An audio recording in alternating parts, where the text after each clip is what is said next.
Today on the Christian Nerds Unite podcast, we're going to be talking about Marvel's Disney Plus show, Hawkeye. And we'll get to all of that right after this. A new year is just around the corner, and I can't believe it. And it's time for me to review my goals from this year and to start setting goals for next year. If you're wanting to learn more about how to set realistic goals and make a plan to achieve them, check out the Goal Process 101 ebook. I lay out a simple, easy to understand and implement process for you, helping you celebrate what you've already accomplished and taking the steps needed to accomplish your goals next year. Download your copy at goalprocess101.com. And now, back to the show.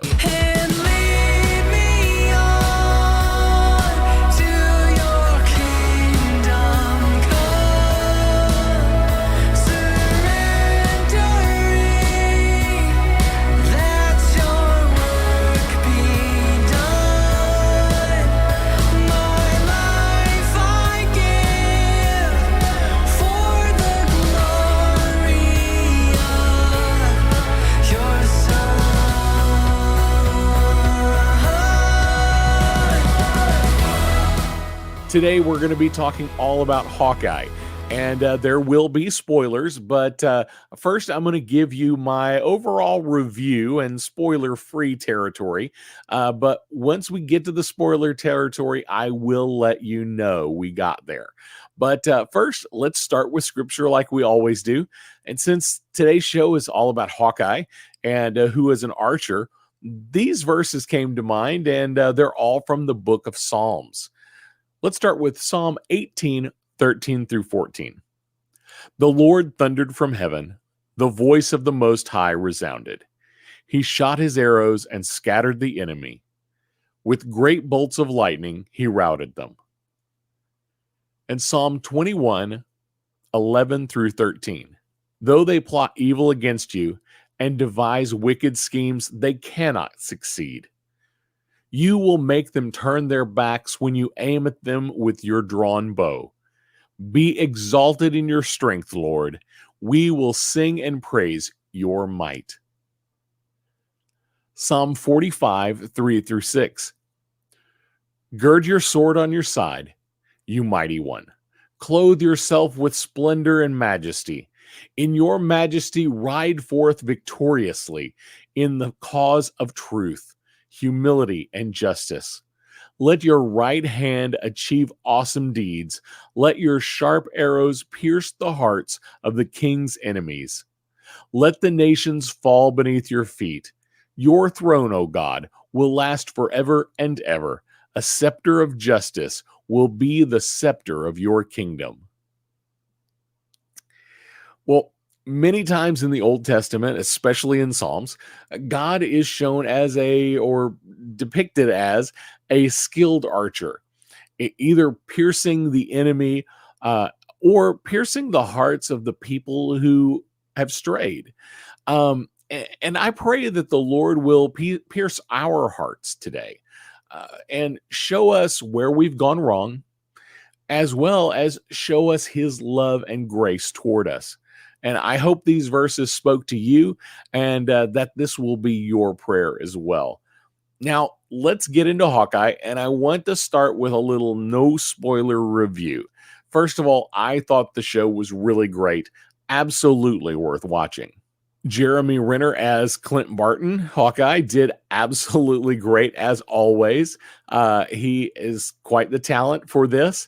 Then we have Haley Steinfeld, who is Kate Bishop. And if you're not super familiar with her, she has been a singer. Was in the Pitch Perfect movies. But this is also not her first venture into Marvel. She is actually the voice of Gwen Stacy in the Spider-Man Into the Spider-Verse movie and will be Gwen Stacy again in the upcoming sequel to that animated movie. Now, I think she did a fantastic job as Kate Bishop. Really great actress, definitely funny, and she can be serious when she needs to be. It really, really worked well for this film, and I think she and Clint worked very, very well together. Clint's not his real name. Jeremy Renner. Haley Steinfeld and Jeremy Renner did really, really well together as a pair in this show. Now, since some of the other actors I'm going to dive into will really get into spoilers, I'm going to wait to talk about them. Now, this definitely felt every bit of a Marvel show. We had the light humor, we had the action, we had some emotion. It's an overarching story arc. Most of these Marvel shows are not really episodic. What I mean by that is, like if you look at something like The Mandalorian, once you get into the second, third episode, they're kind of standalone. My wife, who is not a huge Star Wars fan, but will watch shows with me from time to time, she could watch an episode of The Mandalorian from the middle, and pretty much it would make sense. And she probably wouldn't grab all of the things that I would see in the film because I've seen, or the show, because I've seen so much other Star Wars content. But I think it would make sense. This, on the other hand, really, you have to kind of have the whole story arc for it to make sense. It kind of feels like it starts in the middle of something and kind of ends in the middle of something on every episode, except for the very beginning and very ending. So it definitely has that Marvel story arc that a lot of the Disney Plus Marvel shows have.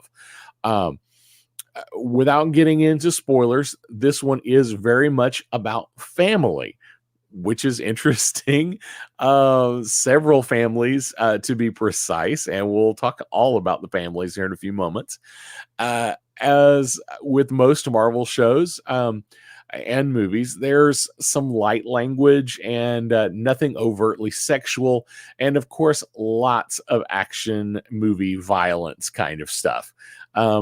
This isn't, we've got Hawkeye with arrows. You are going to see lots and lots of people stabbed with arrows repeatedly. I will say this is more of an action, organized crime, espionage kind of story. It has some comic book elements, but it's not much of the super powered, overpowered comic book superhero kind of stuff. We don't have Thor coming down with thunder. It's more of the, I am so highly skilled at what I do, it's unrealistic. That's the kind of comic book hero. That's the kind of MCU movie we have here. I really was not going into this expecting to like it as much as I did. When I heard there was going to be a Hawkeye show, I was interested. I definitely wanted to see it. Hawkeye is a character I really enjoyed from the comics. Now, in the comics, he's a lot more of a hothead, and actually he started out as a villain and then changed over to become one of the early Avengers, and back in the 60s even. So he's been around for a long, long time. He's got a long history. So I was interested to see what they were going to do with this show. As I saw the trailers, I became more and more interested, and I really, really enjoyed it much more than I thought I was going to. I think it was much better than I expected it to be. Definitely well worth watching. It's worth your time. Now, let's get into some spoilers. So this is your spoiler warning, and we'll talk about some of the things that happened, and we're going to talk about some of the things some of where I think we're going to go. So once again, this is your spoiler warning. For those who are not super familiar with the comics, a lot of this story some of this story is derived from the Hawkeye comics from 2012, the Matt Faction comic series. Obviously, this is MCU, so a lot of things have changed, and that's pretty normal. And also, it makes sense for this particular story to have some changes so that it fits better into the MCU rather than trying to recreate what the comics did. However, if you watched the ending credits, where they show all the colorful images, where they flash the names up on the screen. That is very reminiscent of the covers from the Matt Faction series of Hawkeye. So the story definitely focuses on the Ronin suit worn by Clint in Marvel's Avengers Endgame and the reputation that the wearer had with fighting organized crime.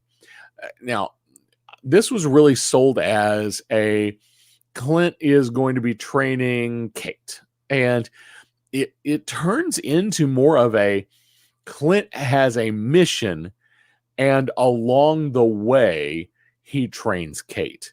Not that was the goal, but that is the result. So it was kind of an interesting take, and I really enjoyed that. Of course, there are, like I said, lots of other threads along the way that you could pull out, lots of little story threads. And as I said, this is all about family. Now, what do I mean by that? Well, we've got Kate's family. So we've got her mom, Eleanor Bishop, who we find out later is part of a huge organized crime organization who's actually trying to get out of it. Then we have her mom's fiance, whose character name is Jack Duquesne. And in the comics, Jack Duquesne is called the Swordsman. He is actually one of the people who trained Hawkeye in the comic books. That's the backstory there. We completely MCU this thing, and so retcon all of that. And he happens to be a guy who happens to be a really, really good fencer. And we do get to see him put on some sword play later in, the final episode. But we don't see him really as a superhero. We don't see him as the guy who trained Hawkeye. It's completely different storyline there. Then we have Clint's family, and this is kind of the focus on the show. The goal is for Clint to get home for Christmas, and this is, I did my Christmas episode several weeks ago, and did our 10 categories for what makes something a Christmas movie. This is definitely a Christmas show. It hits almost all of the criteria. But we see Clint's family early on in the show, and we see him in New York with his kids. It's a little weird. Why is mom not there? I'm not sure. I don't understand that part. But it definitely is. This is one of those. It was written so that it could happen, so that the movie could happen. But the kids are there with dad in New York. They go see Rogers the musical. Oh my goodness, we'll get to that in a little bit. But then we do see Clint's wife, Laura Barton, mostly talking on the phone with Clint and helping along the way, which is kind of interesting. She does a lot more things than you expect her to be able to do. Finding out information for Clint, checking up on people. She's doing some research that you wouldn't expect Clint's wife to do, and we've never seen her do this kind of work before. At the same time, she very much understands what Clint is doing and what he's going through, and she appears to be perfectly fine with it. She really wants him to come home, but she knows that what he has to do is important and must be done. So there's definitely some interesting family dynamics there. We get to see off and on, we get to see the family going through all the Christmas things, there's ceremonies that they want to do. They all build gingerbread houses, and they, all the different things that you do at Christmas. And we see the kids and mom, doing them. And then, Clint's on the phone talking to him about, hey, I wish I was there. I'm definitely going to make it home for Christmas. So lots of family stuff there. Then we have Florence Pugh as Yelena Belova, and she comes in solo. But why do I say family for her? Well, for her, it's all about her sister, and it's all about Black Widow. It's all about revenge for her sister's death. And that gets kind of interesting because we find out she was actually hired by Eleanor Bishop, Kate's mom, to kill Clint to protect her daughter, which gets really complicated really fast. But Yelena does some interesting things where she's definitely after Clint. No questions asked. She wants Clint and she wants him dead. But she also is a little bit sympathetic to Kate in how she does some things. He's like, I don't want to hurt you, Kate. Don't get in my way. But at the same time, she's like, by the way, your mom isn't nearly as good as you think she is. And shows that her mother is actually part of this organized crime syndicate that Kate had no idea about. So there's some weird dynamics going on there. And then we have Alaqua Cox. I probably butchered that first name, and if I did, I apologize. Playing Maya Lopez, or Echo. Now, if you're not familiar with this character, this is a deaf superheroine, kind of been a bad guy, kind of been a good guy, and her big goal in this show and in the comics was kind of revenge for her father's murder. Now, at the beginning, she doesn't quite understand everything that happened. She simply knows that the Ronin was involved. Now, we also find out, and this is a huge reveal, we find out that her quote-unquote uncle, because that's what he's called, who is going to take care of her now, is actually Kingpin. And the big reveal is we do have Vincent D'Onofrio returning as Kingpin from the Netflix show. That's a huge deal. I'm super excited about it. He does such a good job in this particular character. He fits well. He definitely has the presence when he's there. Now, I definitely think there were some interesting camera tricks to make him appear even bigger than he really is. I don't dispute that he's not a huge man, but I think there were some camera tricks to make him look even more massive. And then we have the Trust a Bro Moving Company. That's some family. That's a bit of a joke, but we got the Tracksuit Mafia who calls everybody's a bro, and they are kind of this mafia family. We find out later that Maya is involved in them, that Kingpin is kind of the head of this whole thing, and we find out that Kate's mother is involved as well. So it's all a big crime mafia family deal. So there are all our families, but let's talk about some of the relationships. I mentioned earlier, we have Yelena and Kate, and they have kind of an interesting episode together. They have a conversation, and Yelena is just played beautifully. She is the kind of the perfect combination of, I am a sociopathic killer, and I'm also somebody who's been so sheltered in my life. I've never experienced anything, and I want to experience it all just to have fun. So it's an interesting combination of character, and she's played perfectly. Then we have Kate, who is, a bit cocky, but a little self-conscious at the same time. So another one of those dichotomies of, who exactly is she and where does she really fall in line? And then we have the two of them meet, and we have this great, great conversation over macaroni and cheese. As well, later we have a great fight between the two. Now, I understand in the show, Kate's supposed to be highly trained. She's taken martial arts. She's, knows how to fight with a sword, and she knows how to use a bow, and, all these things. But to stand on her own against Yelena, who is a trained Black Widow assassin, I kind of question that a little bit. So uh, I would say that Yelena was pulling her punches just a little bit because she understood what Kate was trying to do, but she also wasn't going to let Kate stand in her way. Now, Yelena and Barton also have, some story there. And that's a great storyline, which gets a little weird because in the show, Yelena says, or it's at least hinted at, that Eleanor is the one who hired her.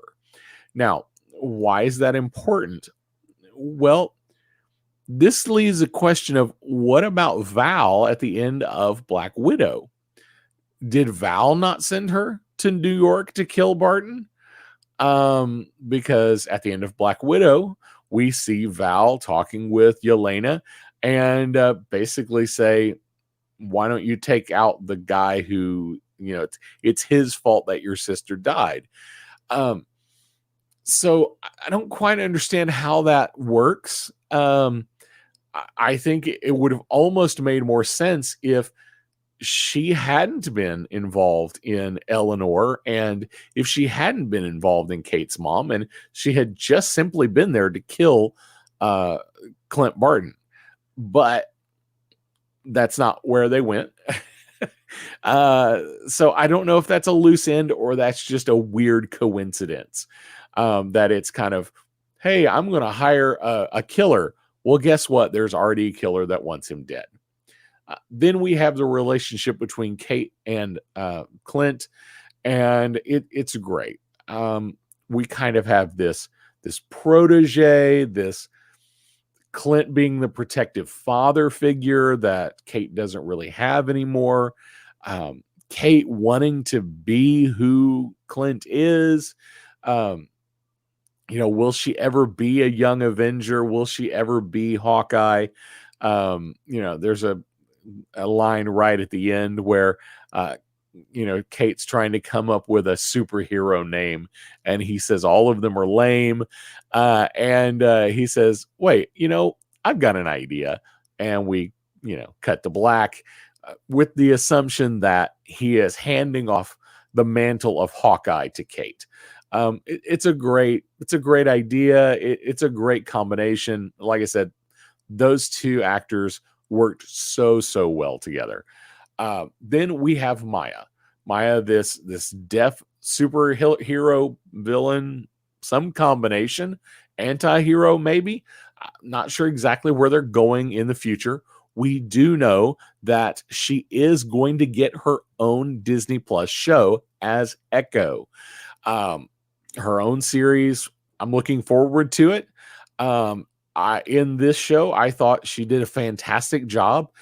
It can't be easy to play a deaf actor, to play a deaf character, just to get along through everything that you're supposed to do. But she does a really great job of it. And now in the comics, this is what gets a little weird. We talk about, the MCU is definitely different than the comics. In the comics, Echo is actually the first Ronin. She's the first one to wear the costume. Also, because she's so closely tied to Kingpin, she is also closely tied to Daredevil. And Kingpin actually sends her out to kill Daredevil. And that makes some interesting things come about. Does this mean that we could get, a Charlie Cox Daredevil into the new Echo series? Not sure. I'm not going to go any further with that particular spoiler because that could spoil something else for you. Kate is at the end of the movie. It's obvious Kate is being adopted into the Barton family. So we've got some found family things happening there now that her mother has been arrested for being part of this organized crime organization. Then as we're wrapping up, this was almost a post-credit scene that didn't turn into a post-credit scene. It feels like it should have been a post-credit scene. but they just put it on the end of the show instead. And we see Laura Barton, and we see Clint giving her a watch that he had rescued from this underground um, auction, this black market auction. The watch is a Rolex, and as she turns it around to the back, we see a Shield logo, and we see the number 19. Now, why is that significant, and why is that worthy of what I would say this should have been a post-credit scene? Here's why. Agent 19 and as part of Shield in the comics is a callback to Agent 19 of Shield, who is a character named Mockingbird, and very much in the Clint Barton Hawkeye kind of vein. She doesn't really have superpowers. She's just so super trained that she's unbelievable. And in the comics, Hawkeye and Mockingbird do have a relationship, and she is, part of Shield. So it all kind of fits together, and it also goes to explain all those times earlier in the earlier episodes where Laura was helping Clint in ways that you wouldn't have expected her to be able to help. So it kind of wraps that whole Laura Barton story up. Now, retired agent from Shield. Where are we going to see her later? I'll get to that in a minute. Now, the real post-credit scene. Why did this have to happen? So post-credit scene, first episode, we saw bits and pieces of the Rogers the musical, and it's amazingly horrific. It is like a train wreck. You just cannot look away. So as the tag on, and many of my friends said, I waited through the entire credits to see the end credit scene, and then it was this. We get the entire I Could Do This All Day song from Rogers the musical. It's so ridiculous and funny, and it's so over the top, and they do it so well, but it's just, it is cringeworthy. It is worth watching just to cringe at it. Wow. That's all I could say about that. Well, with all this going on, where is this all going in the future? Here's a couple of my thoughts. It looks like Clint may finally be out of the business. Time will tell, but it does look like this solidly wraps up Clint's storylines, and it gives him an opportunity to pass on the mantle and not take it up again. Now, what I would love to see, this is, as my friends at Rev and the Reprobate say, predictions that are sure to go wrong. What I would love to see is a Young Avengers show where Clint is kind of the Nick Fury of the Young Avengers.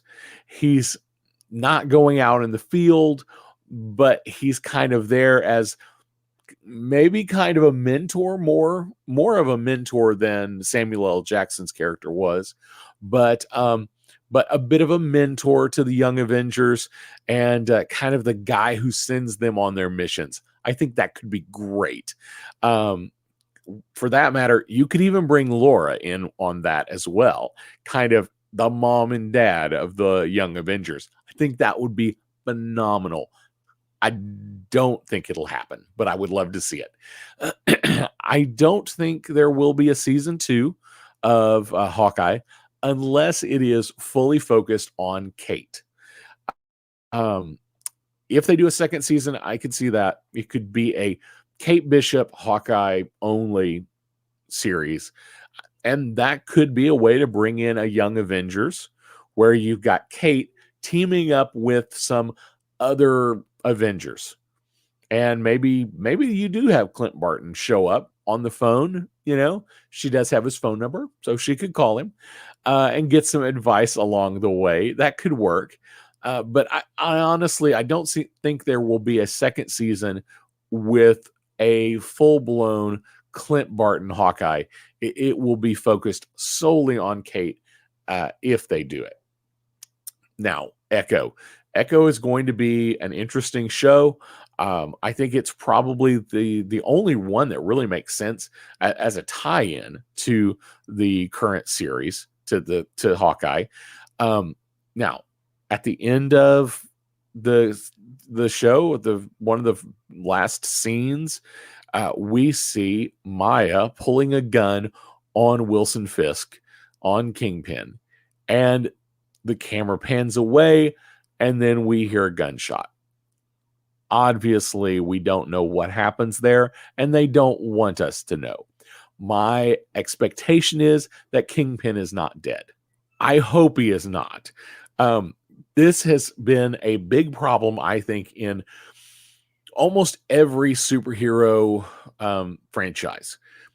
Killing off your bad guys. If you kill off your bad guys, you don't have any more bad guys. There's only so many good bad guys to fight. Keep them around. So my hope is that Kingpin is not dead. Maybe he shot Maya. Maybe, now this is a storyline from the comics, maybe she did shoot him, but he survives, and that is actually a storyline from the comics. Now that we have the Netflix Kingpin, could we see Charlie Cox come as Daredevil in the Echo show? Definitely possible, because Echo in the comics was tied in with Daredevil. Actually, Kingpin sent Echo to kill Daredevil at one point. Or could we see any of the other Netflix Marvel characters show up in Echo? Could we bring in the Punisher, some of these anti-heroes, because it's her show and she was definitely pegged as a villain to this point, but she left the business. So where does she go from here? Does she go straight up hero? Does she go anti-hero? Does she go vigilante? Does she go, I get work from whoever pays me the most, whether it's good or bad? There's a lot that's up in the air there. But we could see more of the Netflix characters come over, more of the Marvel Netflix characters come over in Echo. I think it's possible. Daredevil is most likely. I expect we'll see Kingpin again. I don't really know if we'll see the others. I would love, love, love to see Luke Cage, Power Man, show up. I love that character. I've loved that character since the 70s. So I would love to see that happen. I just don't know if this is the right vehicle to bring him in. Will we see Laura Barton come out of retirement? I doubt it. I mentioned the thing earlier that would be kind of cool. If she was going to come out of retirement, probably the best vehicle would be the Secret Invasion with Samuel L. Jackson, because we assume that's going to be S.H.I.E.L.D. related. But it's really unclear as to how that show's going to work, because there's a lot of characters who don't have names yet. We don't know who they're going to be or what parts they're going to play. We don't know anything about the storyline, and we don't even know when it's going to be released. We just know that Samuel L. Jackson has confirmed they have started shooting. So we're not really, there's no good information on where this one's going. I'm excited to see where it goes. The story is so kind of convoluted at this point. I don't know where it could go. Secret Invasion in the comics is all about the Skrulls, because the Skrulls are kind of the bad guys, coming to Earth and taking over the place of the superheroes as an invasion. But we have the Skrulls as the good guys and working with Samuel L. Jackson. So how do we correct that? Or what direction are we really going to go? Now, none of the current slate of other films or shows feels like a good fit for any of the characters here. You know, Clint Barton doesn't really fit in anything that's coming up. Kate doesn't. I don't think Kate fits in with anything that's coming up really well. Um, then Maya is going to be an Echo. She's got her own show. But she doesn't seem to fit in any of the others. None of the movies that are coming up really fit into these storylines. We've got She-Hulk, Moon Knight, and Ms. Marvel, and a couple of those are a little more grounded. But She-Hulk's probably the most likely of those three, because it would be easy to have somebody step in for a cameo, because it's Law and Order in the Marvel universe as a comedy. I don't know what this is going to be. This is going to be so weird. But it does have total possibilities to have lots and lots of cameos. So I could see that as a possibility, but I don't feel like any of these people would show up in that for cameos. Then plus they're all slated to release this year. Moon Knight is so weird and esoteric. I don't think it fits in. Any of them fit in well there. And then Ms. Marvel, I think if you brought any of these characters, even like Kate, in, I think it would be stepping. I think it would be stepping on the toes of the Ms. Marvel character. I think it would start overshadowing who this Ms. Marvel character is supposed to be. So I don't think they will go there. Now, there is Secret Invasion. That could be the best bet for lots of walk-ons. So anybody could theoretically walk in as there's a Skrull in disguise, and they happen to be disguised as Kate Bishop all of a sudden, or as Clint Barton. I don't think we'll go there. I think we're more likely to see a Chris Evans suddenly show up for 30 seconds kind of thing in Secret Invasion. But I'm not sure where else this show can go. We knew that WandaVision was definitely going to lead into the Doctor Strange movies. That made perfect sense. We've got the Falcon and the Winter Soldier. We knew that was going to lead into a new Captain America movie and could lead into any of the Avengers movies in the future. But this one doesn't. It just kind of wraps up, and I don't think it feels like it heads to anything else other than the Echo show. I am excited about Echo. I do want to see it. I'm not super hyped on it, partly because I don't think I know enough about the character. There's definitely a second B-level, C-level character that I'm not super familiar with.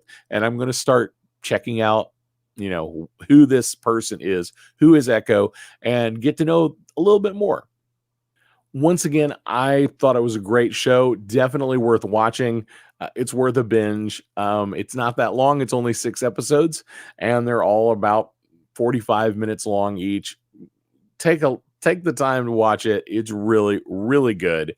Definitely enjoyable. Well, that's all I have for you today. Don't forget to like, subscribe, follow, just click all those links down there. I appreciate it. And check out our website. You can find all of our social links and our links to our YouTube there at ChristianNerdsUnite.com. And while you're there, click on the support tab. We would love to have you as a Patreon. And before you go, I do want to leave you with this blessing from Romans 15:13. May the God of hope fill you with all joy and peace as you trust in him, so that you may overflow with hope by the power of the Holy Spirit. We'll see you next week. Blessings.